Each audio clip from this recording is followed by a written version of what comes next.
सुनबाई, उठलीस का ग? तुझ्यासाठी गरमागरम आलं घातलेला चहा करून ठेवलाय. आवडतो ना तुला? सकाळ सकाळ चहा पिल्यावर तुझ्या चेहऱ्यावर गोड स्मितहास्य येतं, अगदी माझ्या मुलासारखं. मी खूप भाग्यवान आहे. तुझ्यासारखी मुलगी मला सून म्हणून मिळाली, जी आईसारखा मान देते. नाहीतर लोक म्हणतात सासू सुनेचं नातं म्हणजे भांडण, पण आपलं नातं खूप घट्ट आहे.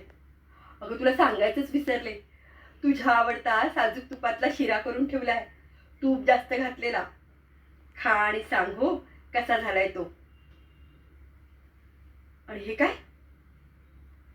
अगं रात्रीची भांडी अजून तशीच पडली.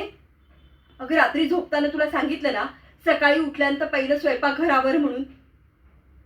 मग आता हे मी करू का? अगं घर स्वयंपाकघर पाहुणे आता वरून ही भांडी सुद्धा मी घासायची.